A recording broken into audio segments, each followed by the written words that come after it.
muito velho conhecido, né?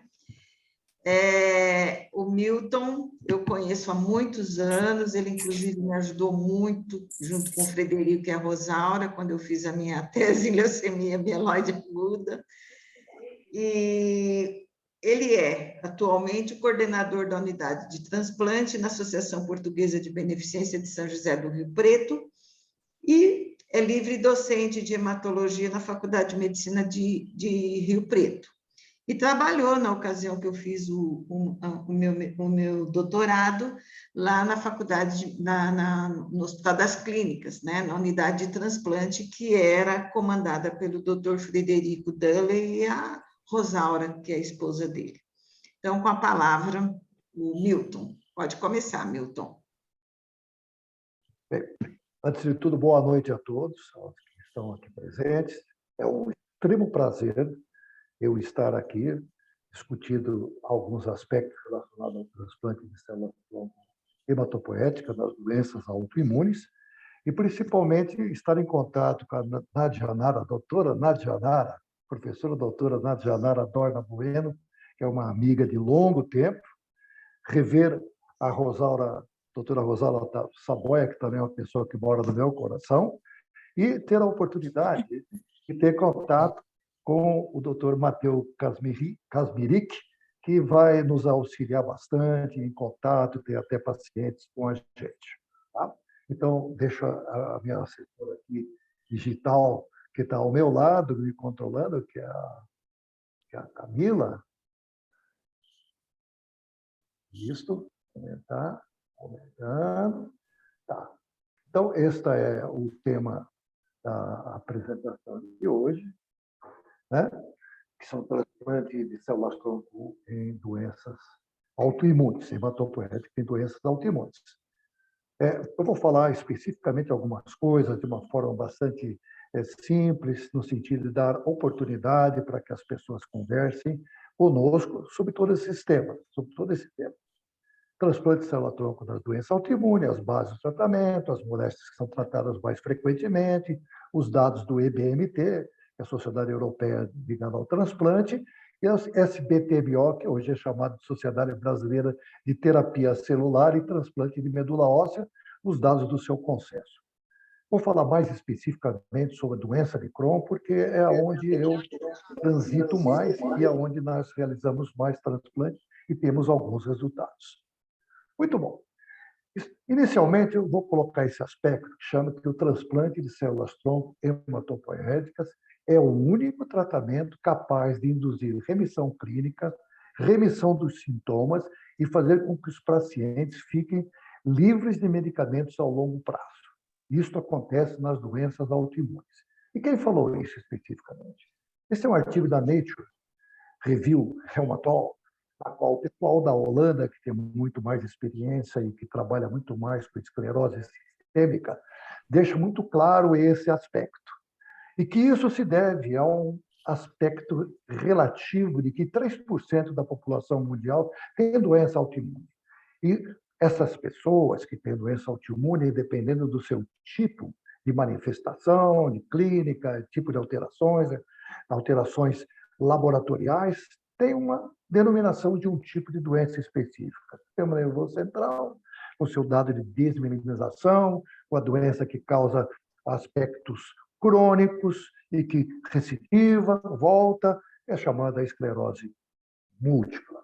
A outra mais frequente é a esclerose sistêmica, que tem alterações cutâneas e pode ter manifestações do ponto de vista pulmonar, cardíaco e do ponto de vista de órgãos internos, e que na situação é uma doença extremamente Milton, grave. não está passando, Milton. Está passando Está no primeiro slide. Está no primeiro slide. Não está passando? Acho que tem que ampliar a imagem e começar a passar. Eu já ampliei. Não está passando? Não, não está passando. Hã? Não consigo mexer aqui. A tua assistente aí? Está passando agora? Aqui está passando. Não, está parado no transplante de células-tronco hematopoéticas em doenças autoimunes. Vamos tentar reduzir aqui o ESC. E agora? Está para a nova apresentação. Clique para adicionar um título. Agora entrou. Clique para adicionar um título. Então, quando eu aumento... Eu acho que você tem que ir na televisãozinha aqui embaixo e ampliar. Aqui embaixo, aonde? Aqui na televisãozinha, essa aqui, ó. Aí. Isso. Isso, clica aí. Já aumentou? Não. Apareceu? Não. Mudou? Mudando? Vai mudando assim mesmo, então. Não está mudando? Não. Agora você vai para o 3, né? Isso, você está no 2. Na verdade, tem que clicar 2 vezes na televisãozinha. Clica ali. Aí. Aqui. Não, aqui à direita. Na base à direita. Aqui na base. Aí, Isso. clica 2 vezes. Mas eu já aumentei aqui. Ah, mas o nosso não entrou. Veja bem, se eu deixar pequeno... Não tem problema. Não tem problema, é só você ir para frente. Aqui aparece? Está vendo? Aparecendo. Vocês mudou? Mudou? Mudou. Então, eu vou deixar assim, tá? Para quem não acha, que, na realidade, eu falei mais ou menos do que o pessoal, melhor dizendo, o que a revisão do pessoal da Holanda colocou em relação a essas possibilidades. Aqui agora, à direita, eu estou mostrando os aspectos de como funcionam os transplantes autólogos, que é do conhecimento de todas as pessoas que trabalham na nossa área, né? São aspectos no sentido da seleção do paciente, que tem manifestações clínicas, tem as suas características de indicação, dependendo do tipo de moléstia que tenha, tem a fase de mobilização, que é importante, geralmente a fase de mobilização é feita através do uso da ciclofosfamida, associada com o GCSF, ou relacionada com o filgrastima, e tem, na sua sequência, a coleta das células e o condicionamento. Né? O condicionamento é feito na base de medicamentos tipo globulina, a ciclosporina, a fludarabina, e tem alguns outros tipos de condicionamentos que são utilizados para doenças autoimunes do ponto de vista experimental. Evidentemente que o paciente evolui e, ao cabo do 10º dia em que você reinfundiu as células que você coletou anteriormente, você terá, evidentemente, no 10º dia, geralmente é quando os pacientes estão recuperando, há uma recuperação, ou seja, a perda do transplante. Então, na sequência, nós temos aqui o que acontece, no geral, em relação aos transplantes em doença autoimune. Existe uma alteração muito grande do ponto de vista de uma alteração do ponto de vista imunológico, existe uma atuação muito grande de células autorreativas, e o transplante visa eliminar exatamente essas células T efetoras autorreativas, células plasmáticas de longa duração e principalmente as células apresentadoras de antígeno. E fazendo com que o prato que está aqui embaixo, que nós estamos mostrando aqui, ele passe a ficar novamente reequilibrado e que você tenha uma autotolerância, fazendo um aumento de células T reguladoras, restauração principalmente da sua função química, normalização do repertório de células T receptoras e redução dos autoanticorpos e manutenção de linfopenia a longo prazo. Ou seja, uma reprogramação imunológica. Esse é o objetivo do transplante, principalmente o transplante autólogo de medula óssea. Muito bom. Tudo isso se sabe e foi colocado no anterior através de vários trabalhos. Os trabalhos se iniciaram em 1985 com Ikehara, e ele viu que isto acontecia no transplante halogênico em ratos singênicos. Em 1989, Van Beckman demonstrou que a mesma coisa acontecia com o transplante autólogo de ratos também singênicos, mostrando que tanto o transplante autólogo quanto o halogênico causava esse tipo de alteração, ou seja, esse tipo de reprogramação que acontece normalmente nos pacientes transplantados em doença autoimune. Aqui à direita, espero que vocês estejam vendo, vou até tentar aumentar, aqui que é muito importante, é no sentido de mostrar uma fotografia aqui do lado, que eu não sei se vocês estão vendo, que é do professor Dr. Júlio Voltarelli. Nós não podemos nunca esquecer que o Júlio Voltarelli foi quem iniciou o transplante em doença autoimune no ano 2000. Isso aconteceu num evento que ele realizou em Ribeirão Preto, trazendo o Dr. Richard Burt, e que, na realidade, ele estava tentando fazer um transplante. E que ele conseguiu, porque, naquela época, ele era o responsável pela implantação do transplante na Faculdade de Medicina de Ribeirão Preto, no hospital lá. Então, ele conseguiu ter uma grande vantagem e nunca podemos esquecer que ele foi quem fez o trabalho em diabetes tipo 1, que até hoje é um trabalho ícone e que é sempre lembrado, que é sempre citado e que você encontra em qualquer tipo de revisão em transplante e doenças autoimunes. Então, fica aqui a minha lembrança e a minha saudade ao professor Júlio Montanelli, pois ele faleceu aproximadamente 8 anos atrás. Muito bom. Aqui tem uns detalhes que são importantes e que é o que acontece hoje em dia em todo o mundo e que faz parte, inclusive, do consenso da sociedade da SBTMO. 3 moléstias são as mais transplantadas e que também estão no EBMT, que é a esclerose múltipla, esclerose sistêmica, e a terceira é a doença de Crohn, e a quarta é a artrite reumatoide. Aqui, nós temos que, hoje, existe um consenso, inclusive, em que existe uma possibilidade de padronização, de ser considerada principalmente a esclerose múltipla, como um tratamento padrão. Mesmo assim, a esclerose sistêmica e a doença de Crohn são as 3 doenças que estão sendo recomendadas para fazerem parte e entrarem no rol de procedimentos que devem ser realizados pela sua gravidade e principalmente naqueles pacientes que são refratários. Muito bom. E por que se faz isso? Aonde que teve esses dados?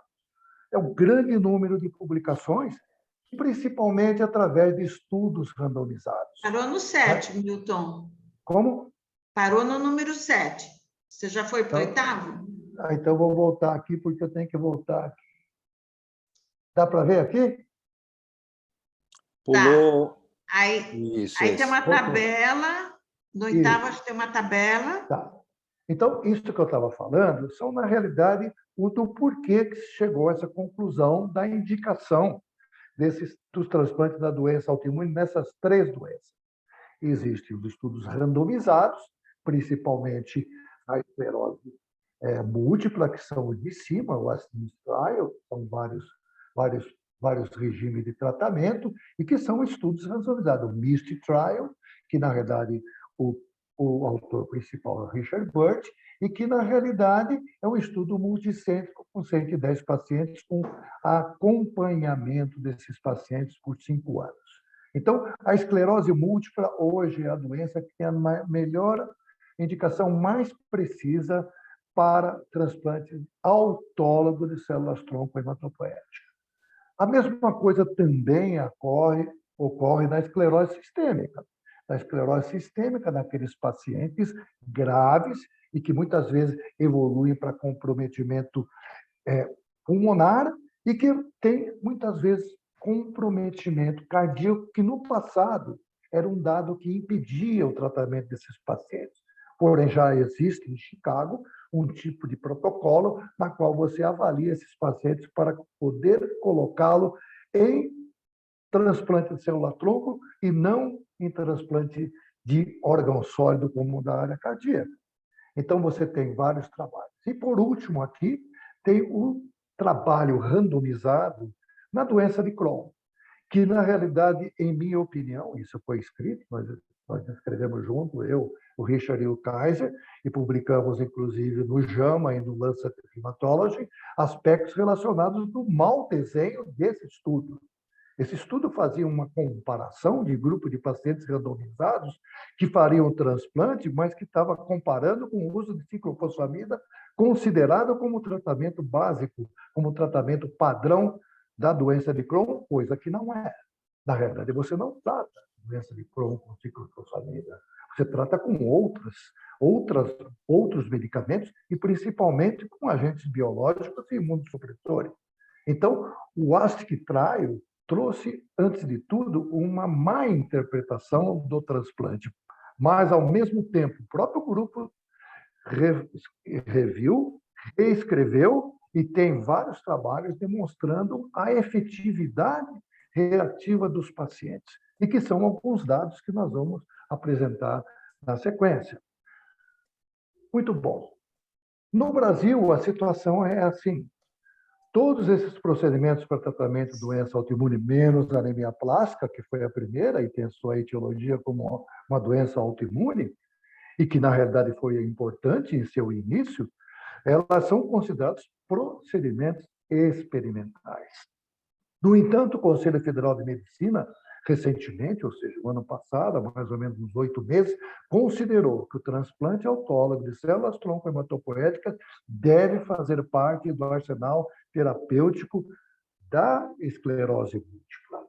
E esse mesmo trabalho nós vamos estar realizando em relação às outras duas doenças, junto com o pessoal de Ribeirão, e mostrando os dados para que, na realidade, esse procedimento seja um procedimento que possa ocorrer em determinados pacientes selecionados e não pacientes extremamente tratados e já com complicações e com dano definitivo de vários órgãos. Muito bom. Aqui um outro aspecto importante, talvez você, a Maria, não saiba, mas esse é o livro que saiu agora, em dezembro passado, e que é um livro recente, com todo o pessoal, todas as pessoas da área de doenças autoimunes, tanto de área básica, e que foi um livro da qual eu tive a honra de participar como um dos editores, junto com Richard Burt, que é da Northwest University, Dominique Farge, da Universidade de Paris, Ricardo Saccardi, que é da Carnegie University de Florença, e o John Snowden, que é de Sheffield, e que, na realidade, provavelmente deve ser o futuro presidente, inclusive, da EBMT. Muito bom. Passando nisso, na área que a gente, vamos assim, tem maior atuação, visto que os transplantes em doenças de esclerose múltipla, esclerose sistêmica, lúpus e outras doenças, a nossa experiência é muito pequena, são alguns casos. No entanto, a doença de Crohn, eu tive a oportunidade de ter o pessoal da gastroenterologia, que é de muito boa qualidade, e principalmente o Dr. Roberto Luiz Kaiser Júnior, que teve interesse em tentar fazer alguma coisa diferente para alguns pacientes que não evoluíam bem. A doença de Crohn, evidentemente, que nós temos aqui participando pessoas que têm muito mais capacidade do que eu, porém é uma doença extremamente grave e que evolui, na maioria das vezes, com manifestação do ponto de vista do aparelho digestivo clínica mais variada possível e que, na realidade, evolui para complicações do ponto de vista digestivo. Aqui ao lado da imagem de CT, vocês estão vendo estenoses, vocês estão vendo alterações, esses pacientes cursam muito com fístulas e muitos deles com manifestação anorretal. 40% dos nossos pacientes que foram transplantados da nossa casuística tinham complicação anorretal, algum tipo de manifestação anorretal. Essa nossa casuística é superior em complicação anorretal do pessoal do ASTIC e dos casos de Barcelona, mostrando que existem dados que provavelmente os pacientes que têm complicação anorretal e que vão para transplante são os pacientes mais graves, que potencialmente podem até terem uma evolução não tão favorável quanto outros que não têm esse tipo de manifestação. Então, aqui tem algumas imagens que mostram isto e que, na realidade, é um dado importante da doença de Crohn. Não vou discutir sobre doença de Crohn, evidentemente que o Matteo e a Sandra têm muito mais condição do que eu, porque veem muito mais doenças do que eu. Eu vejo os pacientes que me encaminham e que chegam em uma situação de refratariedade em que os medicamentos não estão funcionando e que, do ponto de vista clínico, eles têm um índice de atividade e com doença presente. Muito bom. Passando disso, aqui eu gostaria de apresentar para vocês alguns dados relacionados ao aspecto experimental.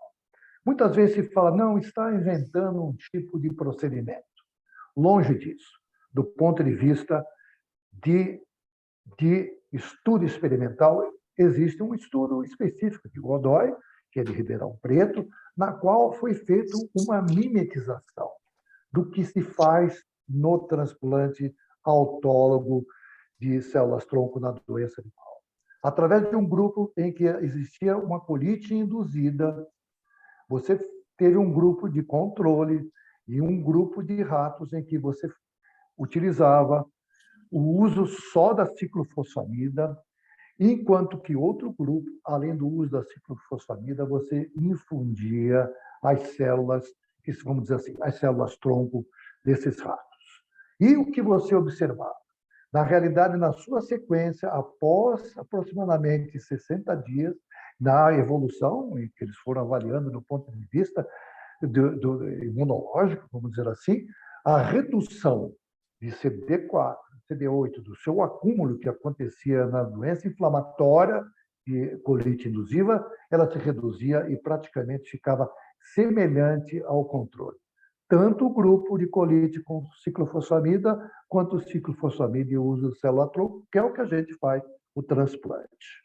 Na sequência, quando você pegava esses ratinhos e fazia sacrificava e fazia um estudo histopatológico, o que você observava era a mesma coisa, porém com uma melhora mais acentuada no grupo que tinha feito a ciclofosfamida mais a infusão de células-tronco. Isso acontecia com uma redução específica das alterações morfológicas. É o que a gente observa em alguns pacientes, que a gente faz colonoscopia, na cicatrização após o transplante. Cicatrização equivale ao quê? A uma possível cura do ponto de vista patológico nas lesões que aparecem na doença inflamatória intestinal do Crohn. Então, isso você conseguia observar nos ratinhos. E o mais importante é que os pacientes que recebiam as células-tronco reinfundidas e que eram marcadas com proteína de fluorescina verde, GFP, essas células marcadas, elas apareciam exatamente nas lesões ao cabo do tempo e mantinham-se até 60 dias após a infusão, demonstrando que havia um homing, ou seja, elas se assestavam principalmente essas células na lesão, o que nos leva realmente a pensar que realmente a reinfusão dessas células exerce um efeito específico na função de melhora dessas lesões. Melhorando o quê? Melhorando principalmente em relação à cicatrização e à microcirculação no seu local. Esse trabalho demonstrou isso cabalmente o que aconteceu. Aqui, novamente, demonstrando as células marcadas, mostrando a ação específica do envolvimento dessas células da medula óssea na função possível de cicatrização e de melhora das lesões. Quando você pega, do ponto de vista de transplante, do ponto de vista clínico, essa história já é muito antiga. E essa história sempre começou, ela começou, na realidade, em relação aos transplantes de doenças concomitantes, em relação a específico a pacientes que tinham linfoma e que tinham uma doença crônica, uma doença de Crohn, e que depois desenvolveu o seu linfoma, que é o caso específico da primeira descrição de um caso de Israel, em que Draco demonstrou. E o que aconteceu após o transplante? Autólogo de um linfoma difuso de grandes células B. Aconteceu nada mais, nada menos do que uma remissão, não só do seu linfoma, que foi o motivo do transplante, que estava o paciente recidivado, e sim, também da doença de Crohn. E aí começou a aparecer vários casos que foram evoluindo. Casos de leucemia aguda, casos de leucemia amiloide crônica, começou a ter um conjunto de publicações demonstrando que havia alguma coisa em relação à doença de Crohn e doenças neoplásicas hematológicas concomitantes. Ao cabo de 10 anos, em 2003, começaram a surgir o uso de transplante exclusivamente para a doença de Crohn, e os primeiros 2 casos foram de Chicago, que foi um transplante não mieloablativo, e Kreisel, na Alemanha, que foi um transplante mieloablativo, em que ele fez a mobilização, guardou essas células durante algum tempo para fazer o transplante 1 ano depois. E isto serviu como base para o estudo do ASTIC, de fazer um grupo de pacientes para fazer o transplante a posteriori. Muito bom. E, na sequência, esses casos foram evoluindo e foi montado, evidentemente, um projeto de pesquisa com 24 pacientes, que terminaram aproximadamente 18 pacientes, que foi o trabalho de 2010, básico, que é citado em todos os lugares, demonstrando que, a longo prazo, havia grupo de pacientes que se mantinham em remissão. E esse grupo que se mantinha em remissão após 5 anos era aproximadamente 20% dos pacientes que não voltavam a tomar remédio, que não tinham mais dados da doença e que isto ia, ao longo do tempo, reduzindo. Ao cabo de 1 ano, geralmente 85%, 90% dos pacientes estão em remissão. E isso vai decaindo, demonstrando que a doença, cronicamente, ela se mantém em muitos pacientes. Porém, um certo grupo, que ainda não conseguimos identificar, mantém-se em remissão clínica. E também, muitos dos pacientes mantêm-se em remissão sem que a histologia esteja alterada, enquanto que outro grupo, a histologia se mantém alterada, mas a clínica desaparece em alguns dos nossos pacientes. Então, com esses dados, nós tivemos a oportunidade, em 2013, de fazer o primeiro transplante. E o primeiro transplante que permaneceu em remissão durante 7 anos e que agora recidivou e que está utilizando o Stelara, utilizando o ustekinumab, para que a gente observe o que aconteceu com ela. Nosso primeiro caso, que eu vou demonstrar na sequência. Em 2015, teve o estudo do ASTIC. O estudo do ASTIC, que foi estudo randomizado, na qual, na realidade, houve um grande desserviço, porque o desenho clínico, em nossa opinião, não foi feito de maneira adequada e, na realidade, não se utilizou uma randomização em relação a pacientes com tratamento padronizado da doença de Crohn. E, em 2020, surgiu uma publicação recente do Richard Burke também, de 9 casos com transplante alogênico, na qual houve um óbito e 8 dos pacientes entraram em remissão após 4 anos, demonstrando que alguma coisa diferente acontecia, porque 6 meses após, você tinha o desaparecimento das células, do CD3 e tudo, em que foi suspenso a imunossupressão e os pacientes permanecem em remissão da doença, mostrando uma possibilidade do transplante alogênico, apesar dos riscos que ele tem, de poder ser utilizado através de estudos randomizados. Aqui é o nosso primeiro caso, que abriu os nossos caminhos, na qual nós realizamos o transplante desse paciente que eu acabei de citar, e que nos deu a perspectiva da criação de um processo de estudo, que está no Clinical Trials, em que os dados agora, os últimos pacientes estão chegando a ter mais de 4 anos pós-transplante, na qual nós vamos, na realidade, convalidar, e nós achamos que os resultados são similares ao que foi observado em 2010. Então, aqui tem especificamente, aqui acima, com várias úlceras vertiginosas, com várias lesões inflamatórias, e que ao cabo de 8 meses você tinha cicatrização, tanto aqui quanto aqui. E isto fez com que nós organizássemos, junto com o pessoal da Gastro, para que fizesse um projeto de estudo que alcançasse o nosso objetivo, um projeto de estudo na qual o paciente deveria seguir todos os procedimentos CEP, CONEP, para que nós pudéssemos ter uma segurança e poder publicar. Isto foi acontecendo. Na sequência, nós começamos a fazer transplante em pacientes com colostomia definitiva, e nesses pacientes específicos que a gente notou que ela não voltou mais a tomar medicamento até hoje, 5 anos após, porém, as lesões lá permanecem. As lesões, não existe uma remissão da doença. Existe a lesão, porém, clinicamente ela não tem nada, o que seria uma doença febrile remission tipo 1.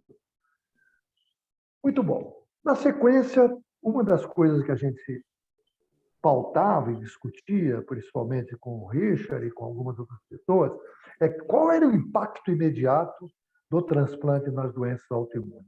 E esse foi o nosso artigo, na qual nós demonstramos, diferentemente de alguns dados que apresentava o pessoal da Espanha, e que a toxicidade era baixa, a clínica era favorável e, principalmente, o impacto da qualidade de vida era imediato.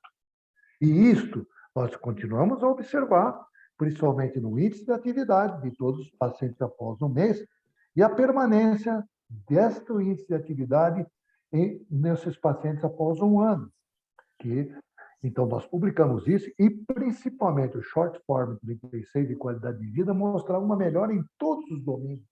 E o paciente tinha uma melhora da sua qualidade de vida. Paciente que não saía de casa, que não viajava de avião, ele passou a ter esse tipo de condição.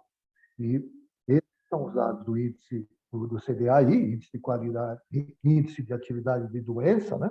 Em que nós tivemos somente um paciente desse grupo em que tinha uma doença, um comprometimento, inclusive, esofágico, e que evoluiu para outra cirurgia, que foi o único paciente em um ano que tinha um índice de atividade alterado, com doença e atividade.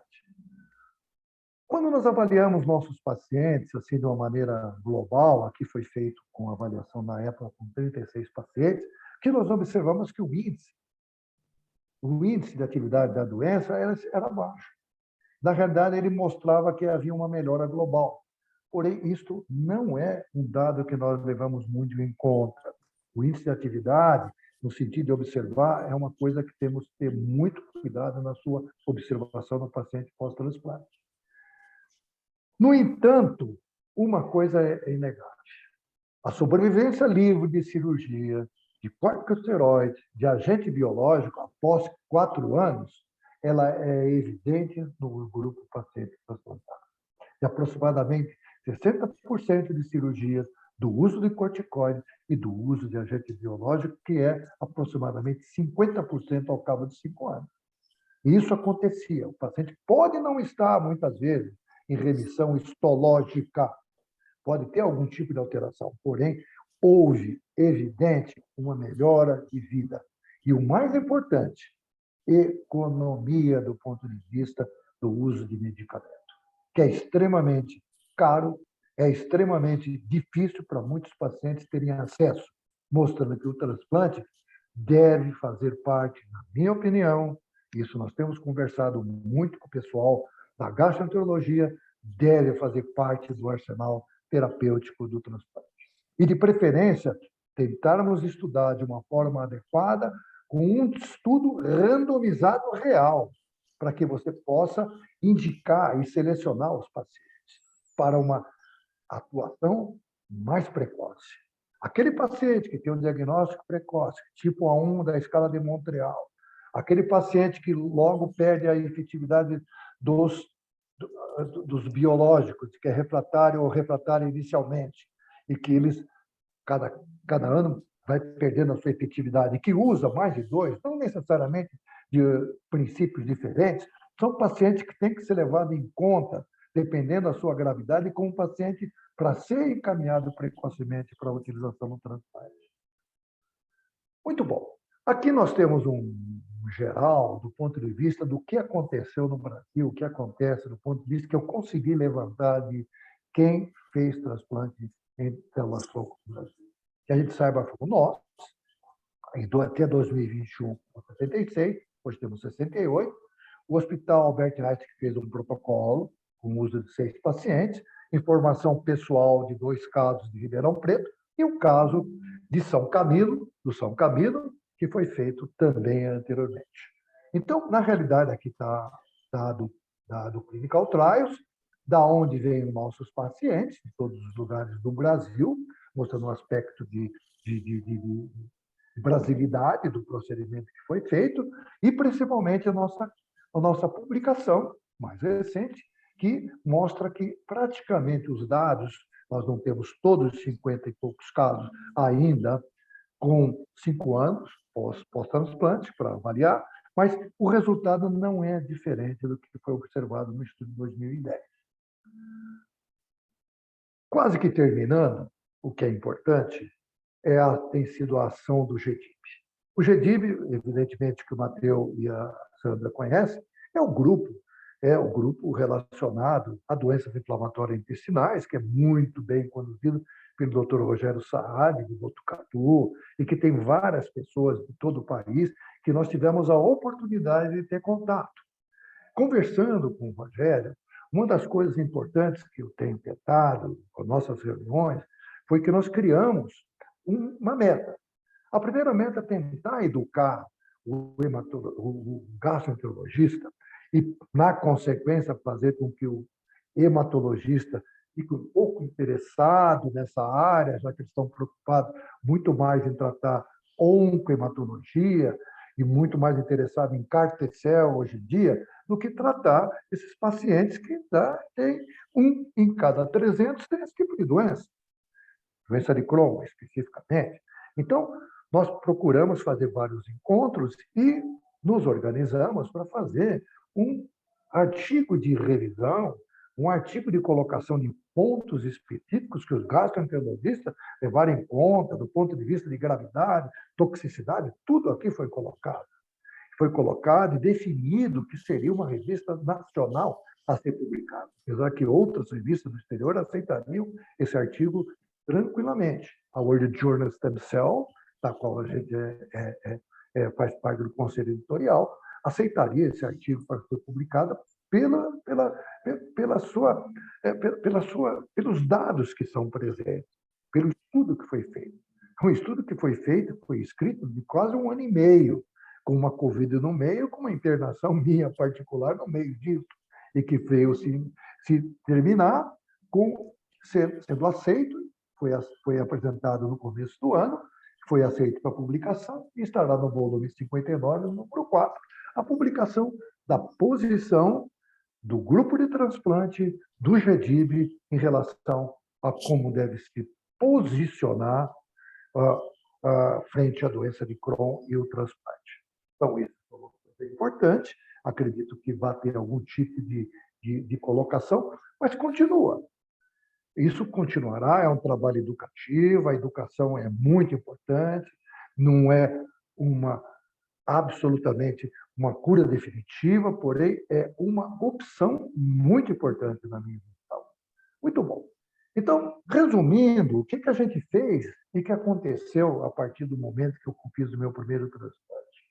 Você teve 66, hoje é 68, a sobrevivência global no primeiro ano é de 98%, remissão livre de doença de aproximadamente no segundo ano de 70%, e globalmente 3 anos 40%, e ao cabo de 4, 5 anos você espera que 20% dos pacientes potencialmente estejam bem. Ou seja, 20% potencialmente, dependendo do que você estude.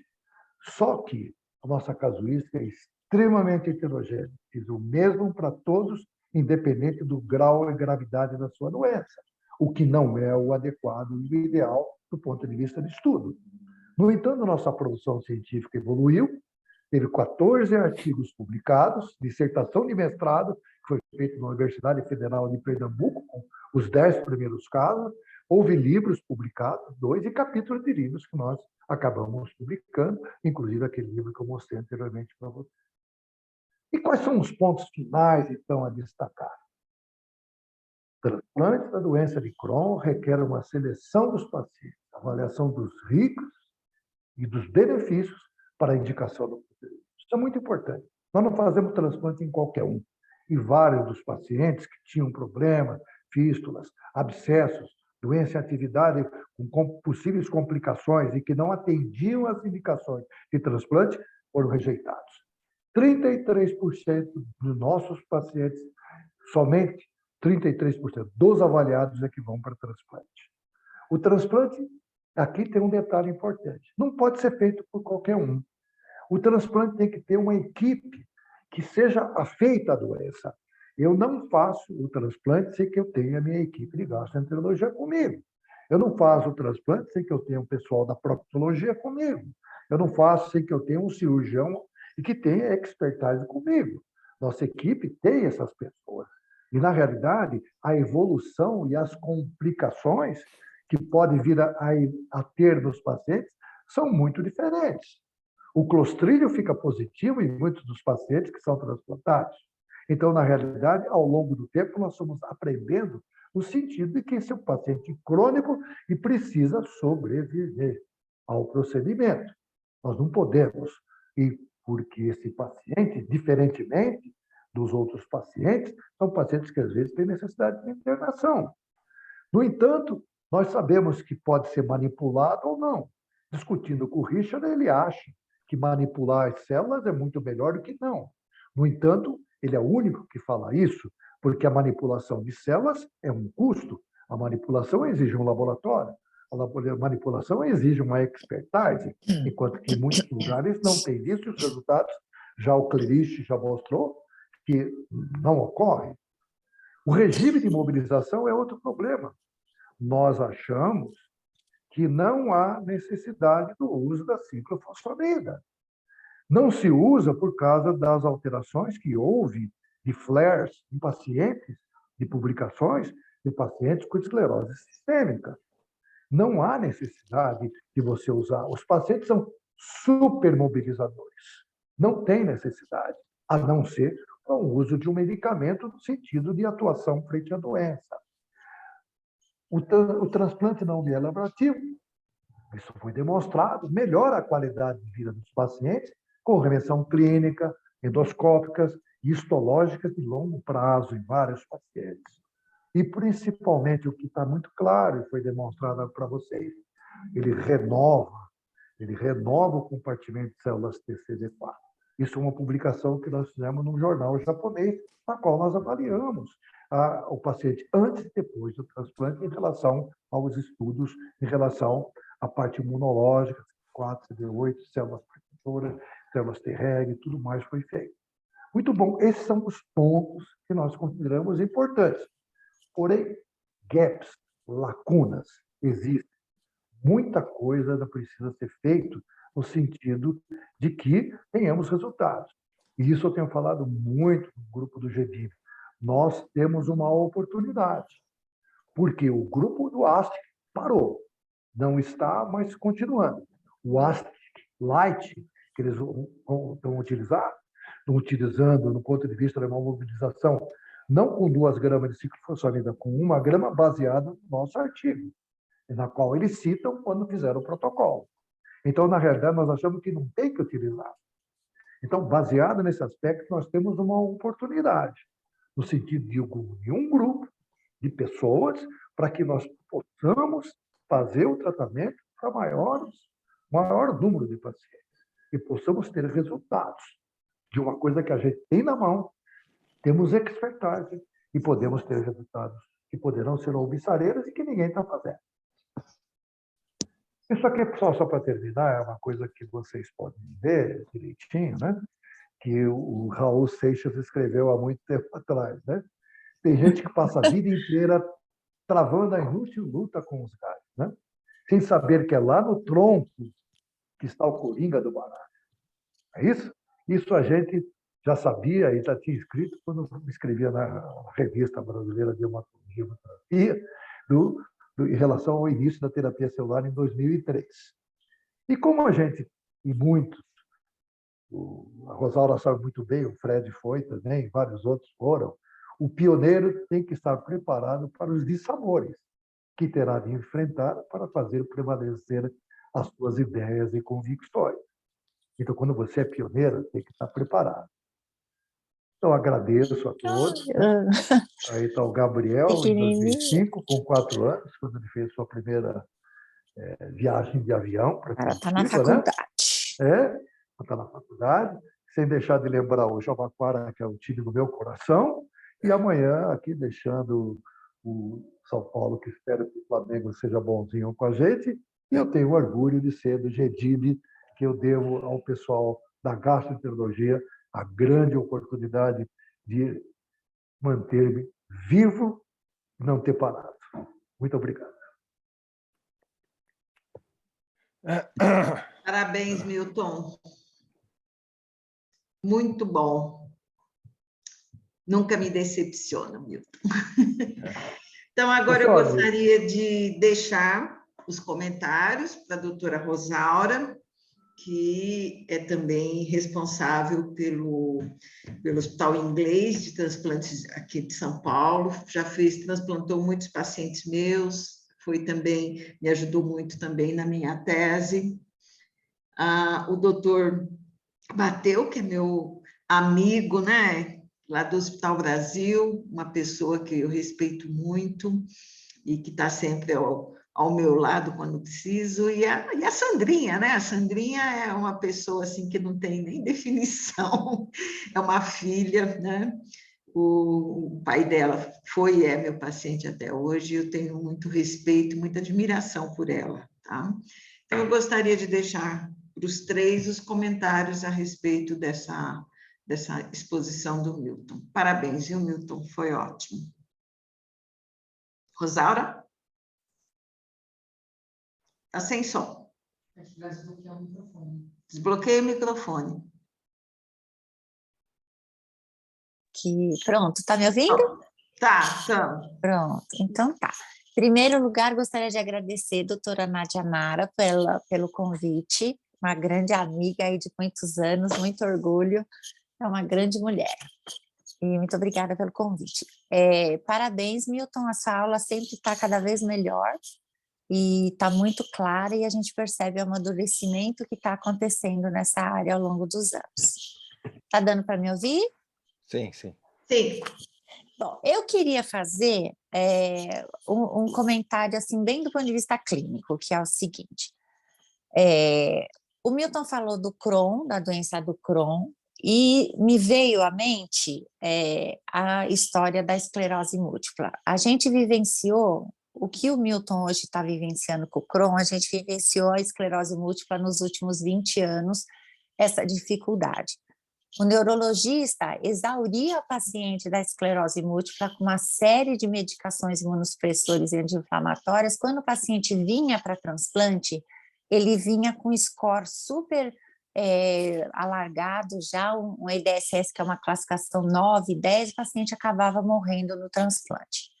Com o passar dos tempos, os pacientes foram reagindo, foram melhorando, foram saindo do quadro da esclerose múltipla e os neurologistas e toda a equipe de transplante foi entendendo que quanto mais precocemente encaminhava esse paciente para transplante, maior eram os resultados, melhor eram os resultados e os pacientes tinham uma vida normal. Hoje, a gente vivencia 20 anos depois, a equipe de neurologia encaminhando para a gente o paciente que está indo para bengala, né? Que antigamente eles mandavam o cara cadeirante na cama, e hoje eles mandam o paciente na bengala e o sucesso do transplante está aí inconfundível. O Crohn, o Milton tem vivido isso nesses últimos anos, a mesma coisa. O que a gente observa é a resistência do gastro em encaminhar esse paciente para o transplante de medula, até porque existem outras alternativas de tratamento, mas eu acho que está faltando para a equipe de transplante de Crohn, no caso Milton, que é o líder desse grupo no Brasil, junto com o grupo da gastro, fazer um score, como existe na esclerose múltipla, fazer um score mesmo. Então, o paciente teve uma refratariedade de droga, já vai para transplante? O paciente foi refratário a 2 drogas, vai para transplante? O paciente teve a primeira fístula que não fecha, vai para transplante? Tem que fazer um score, porque aí isso norteia o jovem e norteia o grupo do transplante, né? Então, o paciente pega aquele caso, acontece assim, assado, cozido, ele é encaminhado para o transplante. E eu acho também que tem que haver uma simbiose entre o grupo da gastro e do grupo do transplante em relação à manutenção pós-transplante. Esse paciente, a gente sabe que cerca de 3 anos depois, 40% vai progredir a doença de Crohn. A gente sabe, isso é um trabalho, está publicado, e é o trabalho do Milton publicado. Então, se você já sabe que esse paciente vai apresentar uma inflamação novamente, com cerca de 4 anos, 20% só fica em remissão completa, né? 3 anos, 40% só. Então, tem que ser feito um plano de uma medicação pós o transplante. Vai usar uma ciclosporina, por exemplo, como usa a anemia plástica, que é uma doença autoimune? Vai usar um tacrolimus? Vai usar um anti-inflamatório específico? Eu não sei, mas eu acho que são 2 pontos. Primeiro, fazer um score de indicação. O segundo, esse doente vir mais cedo, faz diferença, a gente vê isso. E o terceiro é fazer a manutenção. Eu acho que isso é importante. A outra coisa que eu gostaria de falar também é que as complicações que acontecem durante o transplante de medula, elas são muito difíceis de serem conduzidas e realmente, como o Milton falou, se não existe um time junto que segure a fístula, que segure o sangramento, que segure a infecção, que segure a sepsis, que segure a dor, eu acho que não é todo centro que é capacitado para fazer esse tipo de transplante. Eu acho que tem que ter expertise e eu acho que isso é uma coisa também que deveria ser definido pelo grupo da gastro junto com o transplante, que nem todo centro tem a capacidade de fazer, porque é uma coisa nova que está precisando um direcionamento maior. Então, as minhas considerações são essas. Acho que valeria a pena um score, acho que valeria a pena definir manutenção.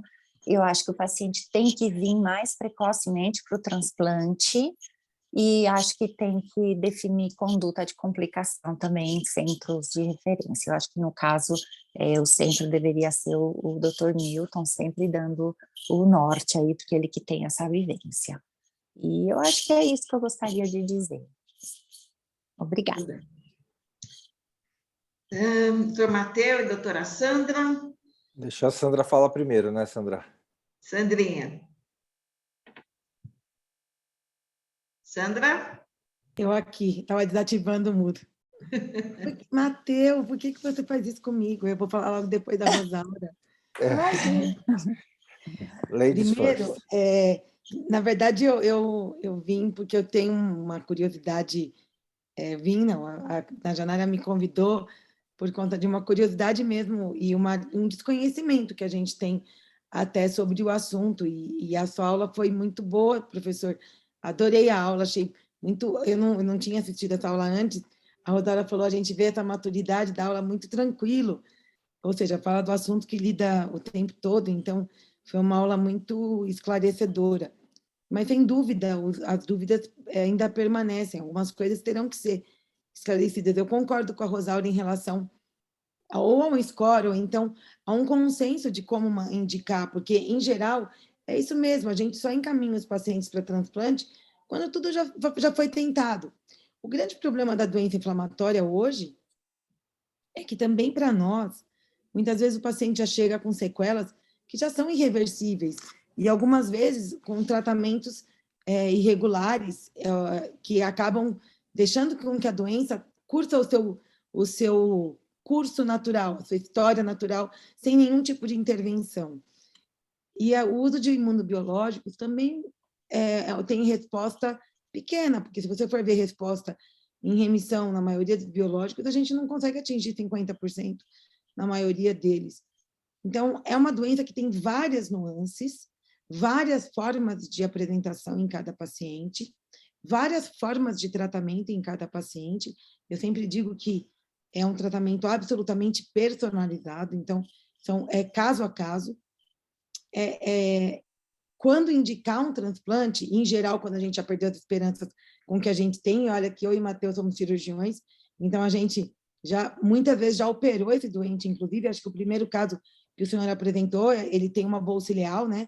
A imagem ali era de uma bolsa ileal na colonoscopia, então já era um paciente operado, já era um paciente que tinha tido complicação da bolsa ileal, que talvez seja um Crohn de bolsa, né? Então, estas nuances da doença são muito difíceis de serem lidadas de uma forma padronizada, ainda mais quando a gente pensa que é uma doença que pode fazer fístulas entre alças, fístulas perianais, manifestação extraintestinal, colangite esclerosante primária, enfim. E aí, minha observação, até uma pergunta que eu gostaria de fazer. O senhor disse que o senhor não tem ainda nenhum paciente que passou dos 5 anos de transplante, não é isso? E os pacientes que fazem o transplante, eles tomam um imunossupressor em altas doses logo depois do transplante. É isso também. Não. É o seguinte, Sandra, o primeiro transplante foi feito no dia 14 de outubro de 2013. Isso. Em 2014, nós fizemos mais 4 transplantes. E, na realidade, fomos ao longo do tempo fazendo transplante. Assim, naquele histórico, sim. E praticamente foi concluir, porque nós tínhamos uma previsão de fazer no mínimo 50 pacientes, que era o nosso protocolo inicial, e até avançamos, porque nós fizemos um segundo protocolo. O segundo protocolo seria exatamente o que você está falando. Seria fazer o transplante com uma imunossupressão prolongada com o uso de tacrolimus ou ciclosporina, como a Rosalba citou. Na realidade, nós suspendemos o segundo protocolo por causa da Covid, porque alguns dos nossos pacientes que desenvolveram e que tiveram Covid, que a doença recidivou, estavam em uso de tacrolimus. Então, nós paramos, nós suspendemos os pacientes na sequência do uso de tacrolimus. Agora, nós fazemos o transplante na maioria dos pacientes e não usamos mais nenhuma medicação anti-inflamatória ou biológico. O retorno ou o uso de anti-inflamatório, glicocorticoide, corticoide ou algum agente biológico, para a gente equivale a uma recidiva. Nós consideramos recidiva esses pacientes. Então, muitos desses pacientes que estão na curva que caíram, eles tomaram corticoide e estão muito bem, e não voltaram a tomar biológico. Mas o que voltou a utilizar corticoide, para a gente é considerado uma recidiva. Então, corticoide imunobiológico. Voltou a usar agora, se entrou com imunobiológico, geralmente já tem indicações específicas. Imunobiológico. Então, nós não usamos. Veja bem, o transplante de célula-tronco hematopoética é uma bala de prata, vamos dizer assim. Ele é um procedimento que se faz uma vez só. Não como o biológico, essa é a diferença. Enquanto que o biológico, os tratamentos que são feitos, são tratamentos de longo prazo, em que, na realidade, o paciente não se livra do biológico, ele continua a tomar o biológico até que ele não responda. Se for em relação ao infliximab, uma falha de tratamento ou a presença de anticorpo anti-infliximab, que você pode detectar, essa é uma das coisas que a gente tem detectado. Em relação ao adalimumab, não tanto. Agora, em relação, digamos, a um ustekinumab, que é um medicamento extremamente caro, que você não encontra disponibilizado à toa para ser utilizado, apesar dele fazer parte do tratamento. Então, eu sei de vários pacientes que eu não consegui utilizar o uso do ustekinumab. E nós temos alguns pacientes que provavelmente vão entrar em outros protocolos que nós estamos tentando desenvolver. Nós estamos tentando organizar. Então, não se faz nada. Faz o transplante e acabou. E o paciente o senhor não acha que talvez o uso do imunobiológico nesses doentes poderia ser um critério de exclusão e sim pegar esse doente já numa fase em que ele não usou o imunobiológico, pegar ele meio cru de tratamento? Porque um paciente com imunobiológico e que tem uma resposta ruim, talvez seja uma... Não tem como a gente... Potencialmente tem uma indicação. Mas você tem que montar um protocolo de estudo, passar num CEP, CONEP, para que você possa fazer um tratamento. Como pesquisa clínica. Aqui no Brasil, você tem que fazer pesquisa, é isso que eu tenho utilizado. Todos os meus pacientes fazem o tratamento sob protocolo de pesquisa. Sim. Porque é um procedimento experimental. Se você vai nas perguntas que os convênios fizeram em relação ao transplante, o Conselho Federal responde que é experimental e que tem que fazer em protocolo de pesquisa, que no Brasil tem um que é o meu. Sim. Então, eu estou perguntando por conta, talvez, de um resultado melhor, né? De não utilizar o biológico, seria um naive de biológico. Então, em relação a isso, nós temos claro que, na realidade, precisa ser feito um estudo randomizado, que sejam pacientes devidamente selecionados, porque o Crohn é uma doença extremamente heterogênea, você sabe muito bem. A nossa média de pacientes que vão para transplante estão superior a 10 anos. Tá? Os pacientes já sofreram cirurgias, a grande maioria deles. 40% tem doença ano-retal, e são pacientes extremamente graves. E que, na realidade, vai para um medicamento, toma infliximab, começa para cada 8 semanas, aí otimiza, aí tem pacientes que eu já recebi que estão tomando mais de um biológico. Mais de um. Então, na realidade, esse paciente está demonstrando que, na realidade, é um paciente extremamente grave. Então, há necessidade de estudos para responder todas essas questões. Então, para que você tenha um resultado mais adequado, você tem que fazer randomizações, como eu falo, vamos usar a mobilização com a ciclofosfamida e sem a ciclofosfamida. Vamos utilizar a imunossupressão prolongada em longo prazo ou não vamos utilizar? Vamos utilizar alguma coisa junto com o biológico? Por que não? Mas a indústria, o laboratório farmacêutico, não nos considera como, né? Como, vamos dizer assim, partícipes, né? No mínimo, nós somos antagônicos. Antagônicos, claro. Não é isso? Se você pega um paciente com ustekinumab, que você dá um paciente nosso recidivado, que é o único convênio que nós temos do hospital, nós discutimos com a gastroenterologia e optamos falar para eles que deveria fazer uma nova droga, visto que ele era refratário, com manifestações de sérias do ponto de vista do uso do ustekinumab e adalimumab, que ele deveria tomar um outro. Quando chegou o custo para o convênio, o convênio telefonou para o gastroenterologista e para a gente que não queria pagar R$120 mil de cara para a primeira aplicação. Então, como é que fica? Evidentemente que o laboratório farmacêutico é nosso colaborador, de jeito nenhum. Né? Então, em cima disso, tem protocolos que poderiam ser feitos junto com o laboratório farmacêutico. Protocolos realmente na recidiva, qual o melhor equipamento, como vamos utilizar pacientes, aqueles que recidivaram, como é que vão fazer, escalonado ou não, otimizado ou não o infliximab. Cada paciente vai ter que ser paciente devidamente selecionado. Porque Crohn, você sabe como é que é. Nós temos pacientes de fístula, perianal, ano retal fechado, com o uso do transplante. Nós temos pacientes que tinham fístula, ano reto vaginal e fechou. Por quanto tempo? Não sei. São pacientes graves. Imagina como é que deve ser a vida de uma pessoa que tem uma fístula reto-vaginal. Sim, sim. Minha assessora Vivemos digital isso sabe o todos os que é dias. aqui. Então, Sandra, a gente precisa conversar, porque, na realidade, você tem poucas pessoas na área de transplante, célula-tronco ou de medula óssea do Brasil interessadas nisso. Porque é muita confusão, é problema no laboratório, o convênio não vai dar, o gasto não manda, o que a doutora Rosaura falou. Sim. Né? Para todas essas doenças autoimunes, se você não tiver uma contribuição, pensando no paciente, para fazer os trabalhos, não vai acontecer nunca.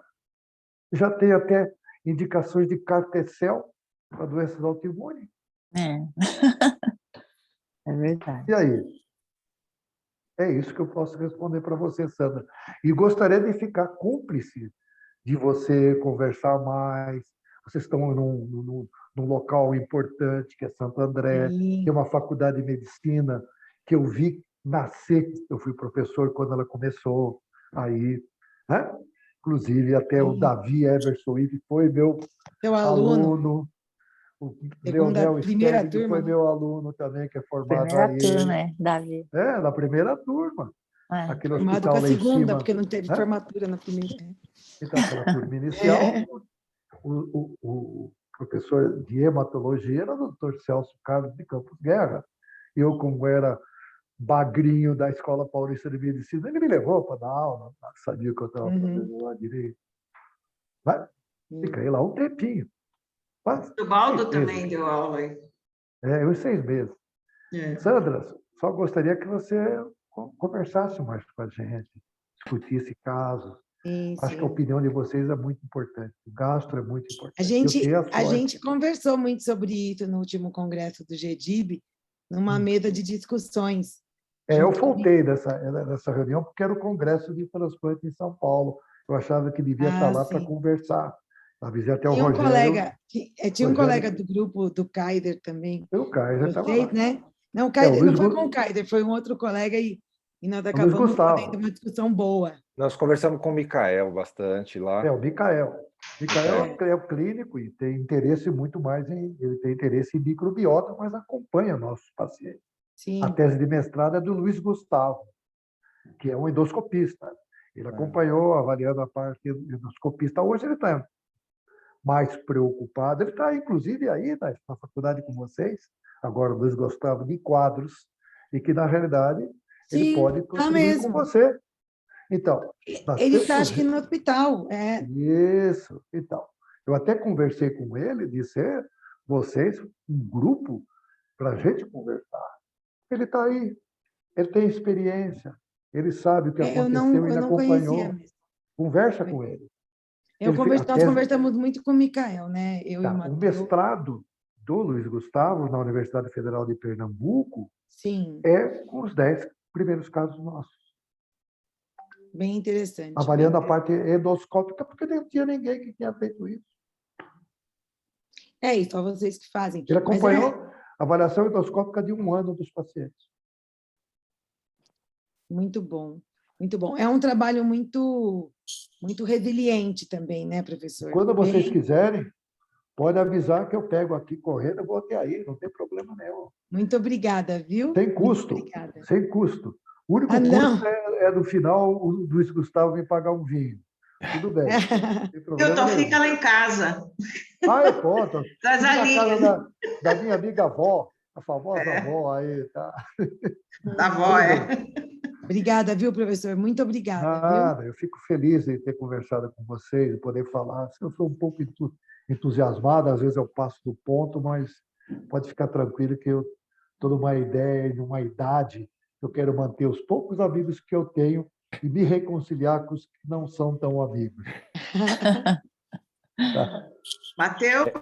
Eu queria parabenizar o professor Milton pela pioneirismo, né, no caso aí da doença inflamatória intestinal, e é uma estatística impressionante que eles têm, né, porque, digamos assim, não é um serviço de hospital-escola, não é uma faculdade, conseguiu um volume que realmente é impressionante para o mundo inteiro, né, não só a nível Brasil, mas para o mundo todo, uma experiência muito grande, né.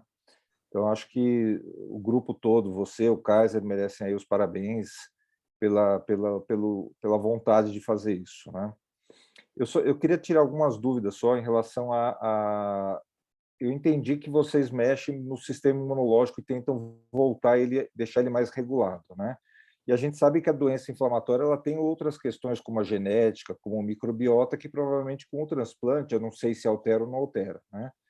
Então, uma dúvida que eu tenho, será que o futuro, ao invés do transplante autólogo, vai ser o alogênico para a doença de Crohn? Você vai usar um paciente que não tenha a doença inflamatória como fonte desse transplante, ao invés de usar as células do paciente que já tem uma carga genética relacionada a isso? É possível, a gente vai pensar nisso. Eu vi o trabalho que você mostrou do Richard Burt, né, acho que eram 9 pacientes, né, teve um óbito, né, mas 8 resultados parece que muito bons, né? Em relação ao transplante alogênico, a nossa discussão, principalmente, é que a fonte de células utilizada, 3 dos pacientes eram, vamos dizer assim, compatíveis do ponto de vista de aparentado. Enquanto que os outros 6 pacientes eram sangue de cordão. Na realidade, existe uma discussão em relação ao sangue de cordão. O que eu tá? Ao sangue de cordão. Sou eu. Apareceu alguém diferente aqui. Em relação ao sangue de cordão. Eu discuti com o Luiz Fernando Bolsas, que é o responsável, amigo da gente, responsável pelo consenso, e que foi, na realidade, que organizou o Projeto Brasil, né? Do ponto de vista de doação, de organização.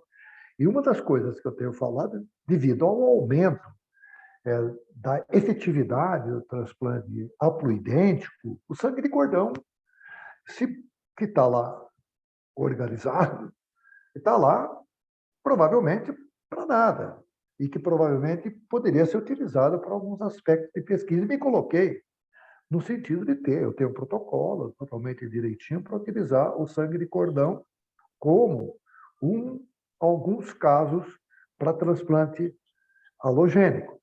Porém, transplante halogênico é um transplante que, na realidade, carrega uma possibilidade de toxicidade muito maior.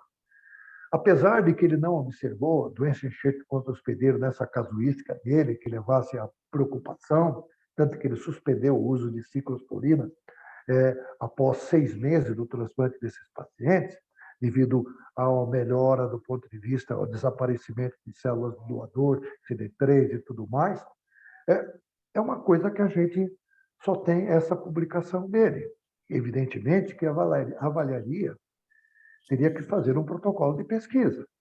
Agora, o que pensa em relação à célula?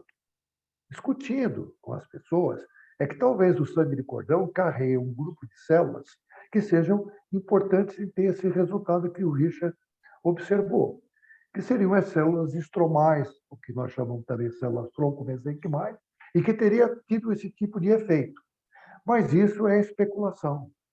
Nós não temos esse tipo de resultado para poder dizer e para poder indicar o halogênico. Eu não tenho coragem, eu pessoalmente, de indicar um transplante halogênico para nenhum paciente, pela possibilidade de vir a ter problemas. E qual tipo, qual fonte? Seria o haploidêntico, hoje em dia, que hoje a Rosalba tem muito mais experiência do que eu para falar sobre isso, que poderia ser uma possibilidade, sem dúvida nenhuma. O paciente com doença de Crohn é um paciente que fica sofrendo a vida inteira, tem ao longo do prazo uma perspectiva de redução da sua sobrevivência, né? Não pode viver muito menos, mas está vivendo. Ele não é uma doença neoplásica que às vezes você tem que fazer que você não tem sobrevivência por mais de 5 anos. Não é o caso da doença de Crohn.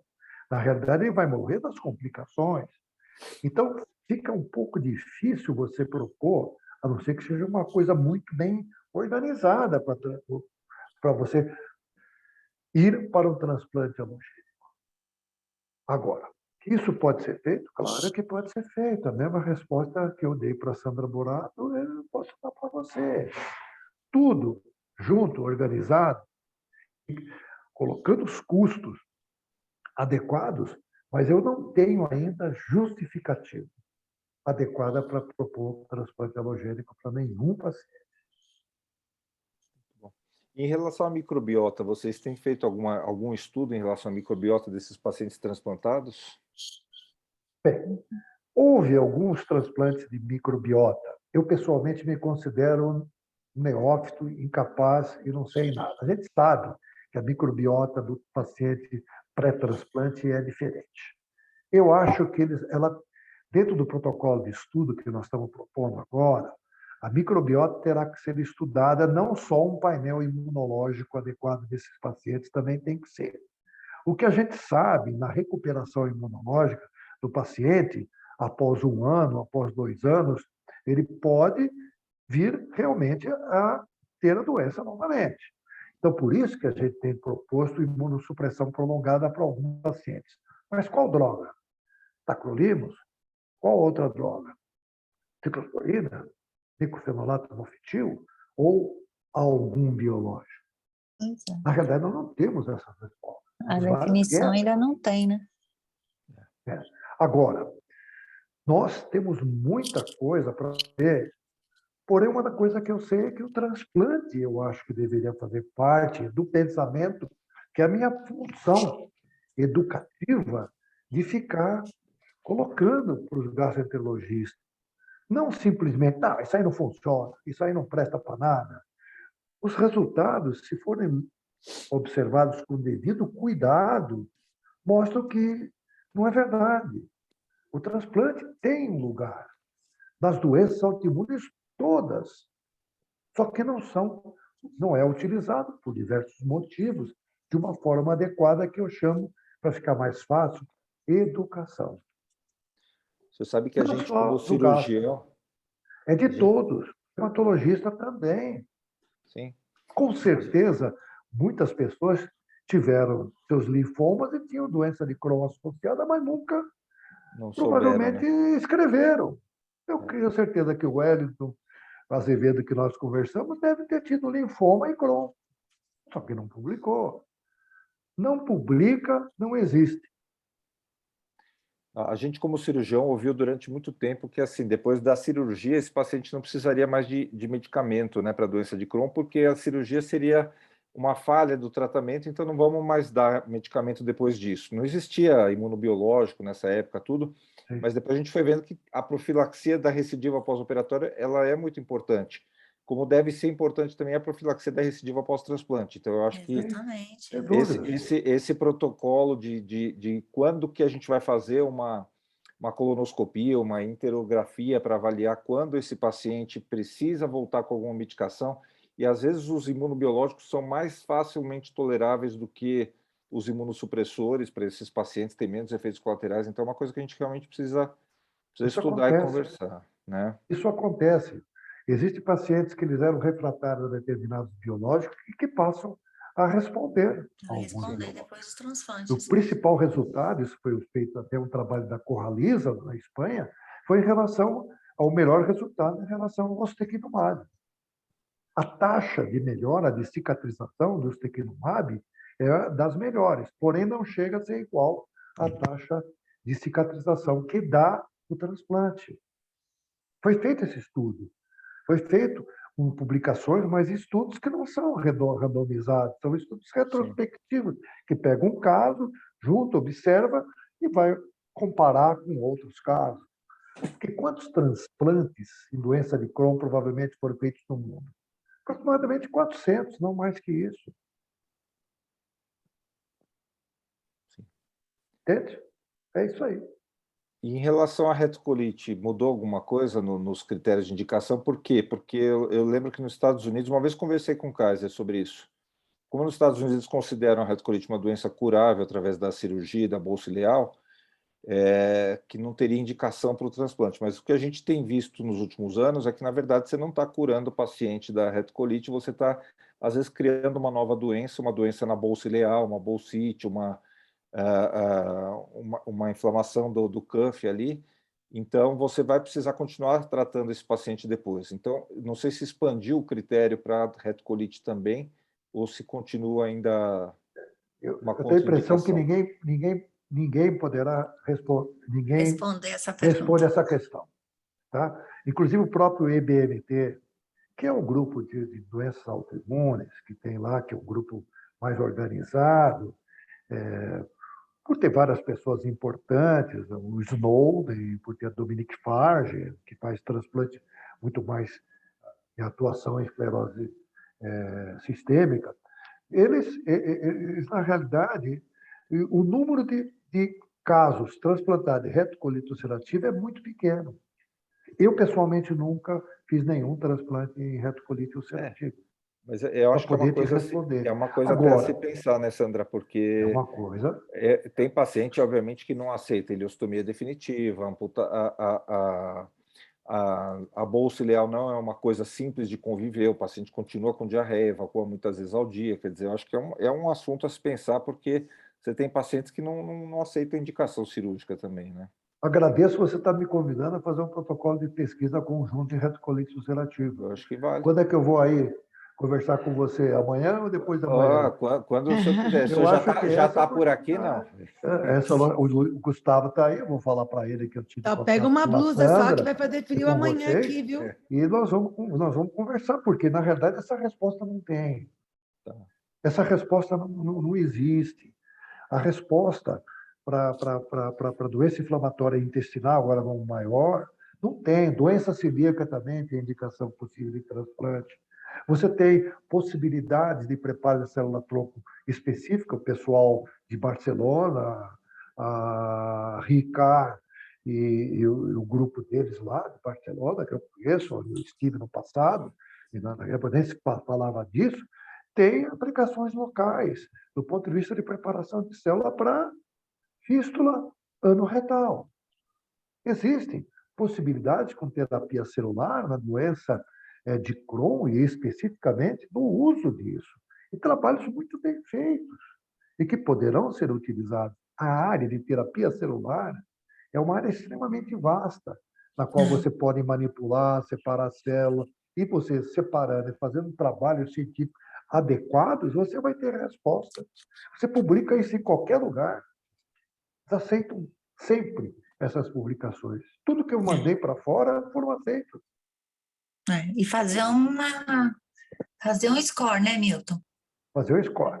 Fazer um score. Isso tem que fazer. Isso precisa fazer até para a gente que trabalha com transplante saber indicar o transplante. Imagina o gastro que pega uma doença tão vasta, tão diferente, e ele não tem essa visão do momento.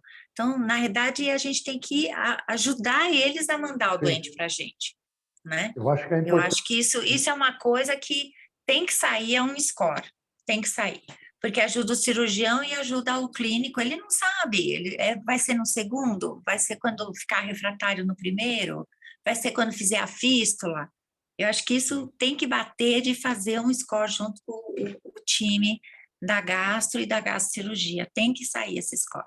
Que apesar da Até para a gente ter indicação mais precisa e poder brigar para os convênios pagarem, se essa coisa está direcionada, né? Porque hoje está muito no pessoal.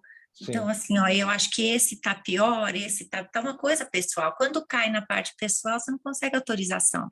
Se você faz uma coisa formal, como é a esclerose múltipla? Hoje é bem assim, o cara vai para transplante, o convênio não bloqueia, porque tem indicação publicada. Isso é uma coisa que eu acho que o Milton ele é pioneiro nisso e ele está precisando de uma força do grupo do time da gastro e do time da gastrocirurgia para fazer esse score. Porque a gente é hemato, a gente não é gastro, né? E sim, quem sabe todas essas complicações de esclerose, de fístula, de perfuração, tudo é o grupo da gastro, não é a gente. E o pior é que a gente vê muito paciente e a gente também não sabe, né, Sandra? A gente não tem um marcador hoje que ajude a dizer o que esse paciente vai responder. Então, aquilo que o professor comentou, de você colocar o paciente num esquema de tratamento, otimizar a dose, trocar... Isso às vezes vão 2, 3 anos, doutor, né? Mateu, o que é legal? O transplante, a mortalidade para o transplante autólogo é baixíssima, porque não tem rejeição. A mortalidade é 2, 3%, é baixíssima. Então, tem que antecipar esse tratamento, pode até usar o biológico depois, pode usar o imunossupressor depois, mas se puxa isso para frente, o transplante ele é cicatrizador, a finalidade dele é cicatrização. Que o biológico não faz isso. Então assim, se você puxa para antes, o paciente vai melhor no transplante, ele responde melhor. Mas, então é uma coisa que isso tem que ser, eu acho que o Milton que está capitaneando isso, eu acho que ele tem que se juntar com a Sandra, se juntar com o Dr. Mazeu e acertar isso mesmo, e fazer um score, fazer uma indicação e normatizar, até para facilitar. Eu, por exemplo, quando que eu indico o transplante para Crohn, eu só faço transplante, eu não sei quando eu indico. Então, a gente discute com o Milton quando que vai indicar. Então, se tiver escrito, eu acho que as coisas são mais fáceis. Bem, eu vou aproveitar esse gancho que a Rosaura falou e dizer uma coisa que nós estamos... Eu não vou falar qual é a universidade, porque ficaria muito ético o que eu vou falar, mas nós temos um projeto, existe um projeto de uma tese de doutorado de um grupo de informática, na qual eu disponibilizei os meus dados do transplante, e, na realidade, esse grupo de informática que trabalha necessita dos dados dos pacientes de Crohn, porque a pergunta é a seguinte: quando indicar o transplante, quais são os critérios para a criação de um aplicativo.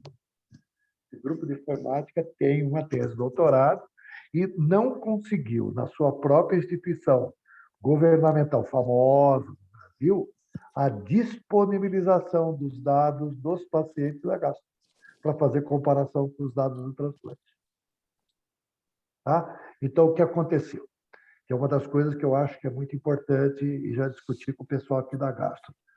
A ausência de banco de dados, um biobanco, na área de doença inflamatória intestinal, como existe em outros lugares, como existe na Holanda, como existe nos Estados Unidos, para que você possa realizar esses estudos.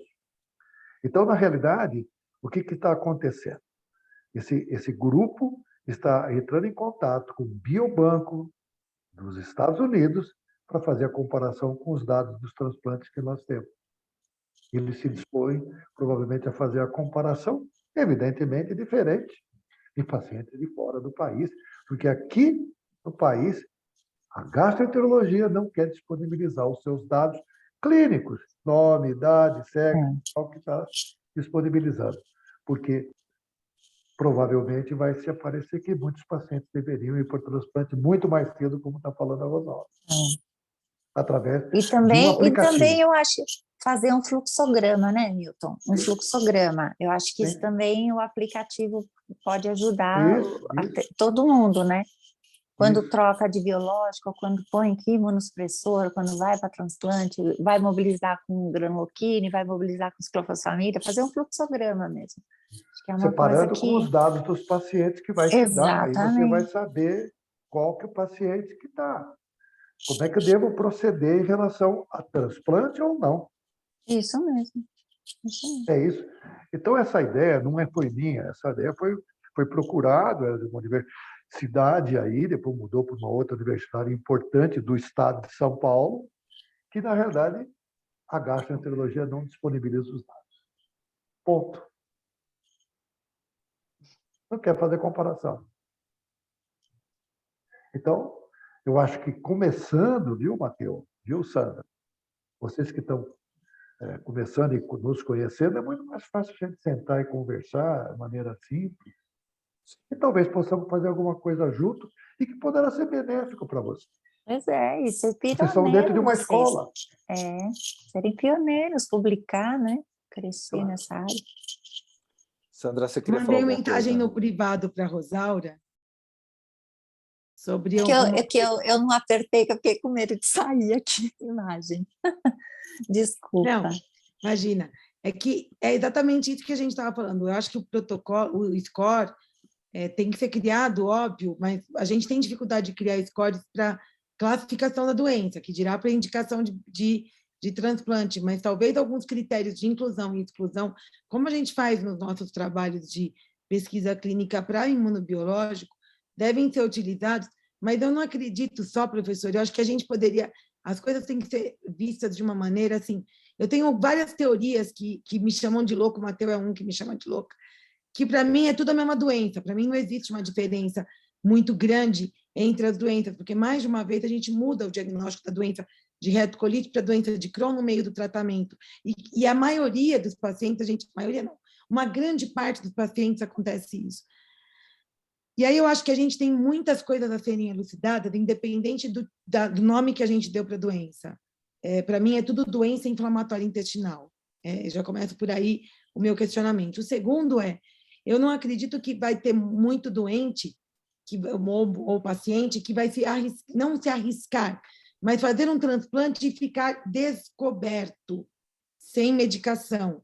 Então, associar um transplante que tem uma capacidade, tem uma morbidade baixa e uma capacidade ótima de cicatrização ao uso de um imunobiológico, nem que seja por um período, pode realmente trazer o transplante para uma realidade mais próxima.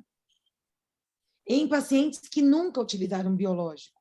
Seria um tratamento combinado para a terapia desses pacientes. Então, você faria um transplante mais o uso de imunobiológico. Enfim, se a gente tentar aqui até 00:30, tem 10 desenhos de trabalho, mas uma coisa básica, que eu faço pesquisa clínica em imunobiológico no CEMEC, que é um centro de pesquisa aqui da faculdade, para biológico, né, para doença inflamatória.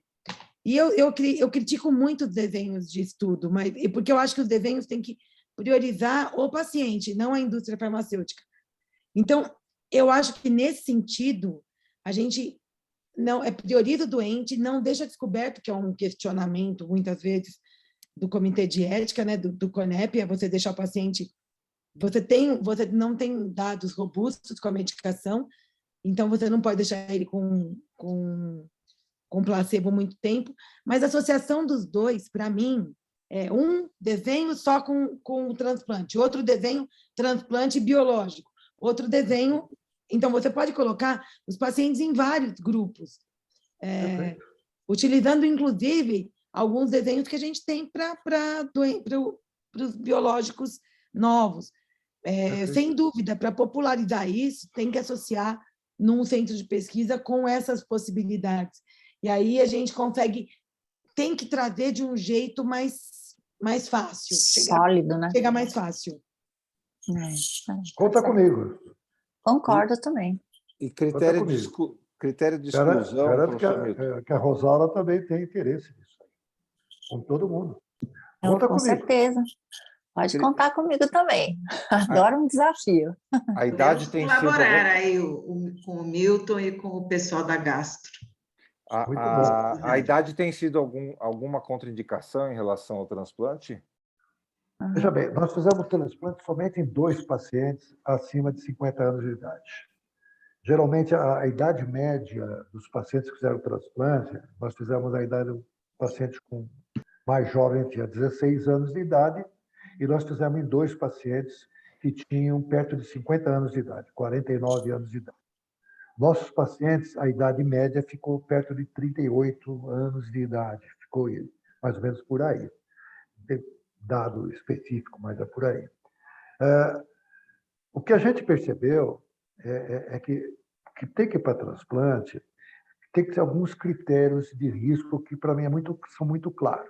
Primeiro, aquele diagnóstico muito precoce, que é a classificação de Montreal, que é o A1. Tá? Os pacientes que são tipo L3, que estão aquele paciente fistulizado, aquele paciente com muitos problemas, com abscessos, esses são os pacientes que já não estão bem. Os pacientes nossos, mesmo aqueles que fizeram algum tipo de cirurgia, como esse primeiro caso, não tem fístula nenhuma. Nós temos alguns pacientes que não têm fístula e que a gente avalia na enterorressonância e que esse aspecto é muito importante. Aqueles pacientes com complicações, com fístulas enterocutâneas, esses pacientes vão muito mal. Na realidade, a gente tem observado alguns desses pacientes. Então, são coisas que eu posso falar que eu acho, mas que eu não posso dizer para vocês. Aquele paciente que começou a tomar biológico, que logo de cara não funcionou um biológico, passou para outro, também não funcionou, eu acho que 2 usos de biológico já é um critério de risco, tem que ser uma indicação precoce. A gente estava discutindo um caso hoje, não é nem meu nem da Sandra, que é uma paciente de 13 anos, né, que ela já falhou aí a 2 biológicos, né, está no 2º biológico agora, foi colostomizada pela cirurgia pediátrica por conta de uma doença perianal complexa aí, e aí assim não consegue reconstruir o trânsito, continua inflamada, a mucosa inflamada. Então, assim, minha dúvida é, essa paciente, tudo que você for fazer daqui para frente é off-label, né? Porque não tem medicação liberada para uma pessoa para uma criança de 13 anos, né? Então, a gente teria que partir para o off-label. E o transplante entraria nesse critério. Então, não sei se existe alguma restrição para a idade. Veja bem, eu acho que teríamos que construir junto com o pessoal da gastropediatria, porque esses casos são casos totalmente diferentes que nós nunca realizamos. Sim. Tá certo? Evidentemente que muitos desses casos têm alguma alteração genética, pode vir a ter associada nesses pacientes também. Então, tem que se organizar um protocolo de pesquisa para ele, mas é um caso extremamente grave, eu acho que tem até indicação. Veja bem, você vai ter um paciente com 13 anos de idade numa faixa adequada até para fazer transplante de 40 quilos. A coleta de célula-tronco dele provavelmente é adequada, não vai ter problema de coletar esse paciente. Entende? Agora, tem que ser feito um protocolo de pesquisa específico ao paciente abaixo dos 16 anos de idade, que é o que eu uso. Sim. Né? É tudo questão de você, como o Conselho Federal de Medicina considera isso como experimental, você tem que fazer em protocolo de pesquisa. Você pode fazer com uso compassivo esse procedimento? Teoricamente, sim. Porém, não existe legislação para compassividade no país ainda, como tem em outros lugares, como nos Estados Unidos. O cara assinou, aceitando, ele vai que vai. É diferente, aqui é diferente. Sim. Nós estamos num país extremamente legislado e pouco fiscalizado. Claro que você pode fazer. Se ninguém reclamar, tudo bem, aí você até publica. E o custo do transplante está hoje na faixa de quanto, professor? Bem, o custo do transplante pelo SUS é ridículo do ponto de vista de tratamento, de custo. Ele não passa, provavelmente, no total de R$50 mil. E o custo de honorários médicos muito baixo. Quando você entra para liminar, que muito acontece, depende de quanto o hospital vai cobrar. Cada hospital cobra o que ele quer, né? E o convênio se defende como puder. E, na realidade, se você for colocar para exterior, vamos lá, Chicago, $150 mil. O Brasil não chega a R$120 mil. É o custo do biológico por um ano, né? É o custo biológico. Nós fizemos uma avaliação, o nosso paciente número 10 é economista. E na época, o que fez? Ele tinha feito tudo quanto é tratamento. Ele quase que entrou num protocolo de pesquisa nos Estados Unidos, também para o uso de um novo biológico da época. E ele não entrou especificamente porque ele estava numa fase, vamos dizer assim, boa, sem manifestação clínica, aquela fase de estabilidade. E ele não atingia as alterações laboratoriais que eram de obrigatoriedade de PCR. Sim. E ele acabou fazendo transplante com a gente. Ele fez uma avaliação, ele falou, doutor, 5 transplantes por ano dá para fazer em relação ao uso do biológico, de custo. Então, você já viu que, na realidade, você usa o biológico, na primeira dose, você já tem os R$120 mil. Depois de 8 semanas, mais R$120 mil. Né? O ustekinumab é mais caro, realmente. O custo anual dele é de 200 mil no primeiro ano, na média, né? Nessa faixa. Você dá para fazer pelo SUS 4. Divide por 50. Você tem os 4, assim, transplante. E isso eu estou falando porque o ustekinumab, entre aspas, é uma obrigatoriedade do convênio da. É isso? Eles negam, mas acontece que é obrigatório. O biológico é aprovado uma obrigação pelo do INS, convênio. Né? Então... E empurra para quem? Para o governo. Cara. É isso? Vai lá no alto custo e pega o medicamento. Gratuito. Que o ustekinumab não tem mesmo, né? Acesso pelo alto custo, então é só pelo convênio não mesmo. Não tem pelo alto custo. Então, você vejam bem. Então, na realidade, são aspectos que conversar de uma forma conjunta, vocês que estão dentro de uma universidade, que hoje em dia é uma universidade poderosa, né?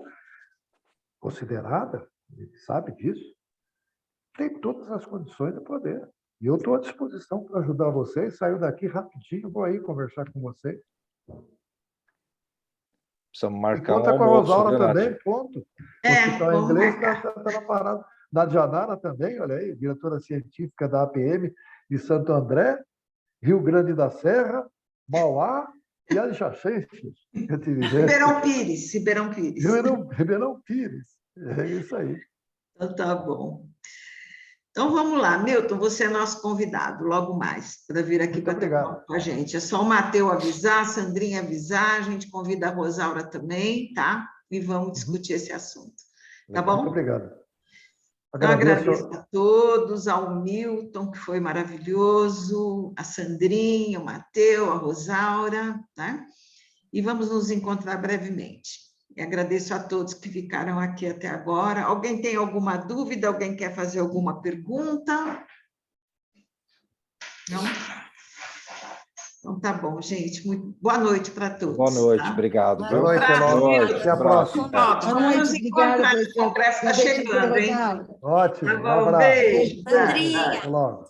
Tchau, Tá, gente. tchau, tchau, Rô. Tchau, Tchau. boa noite. tchau. Tchau, Sandrinha, Matheus, Tchau, boa Milton, noite. Obrigado, Olga. Amanda. Tchau, Beijão.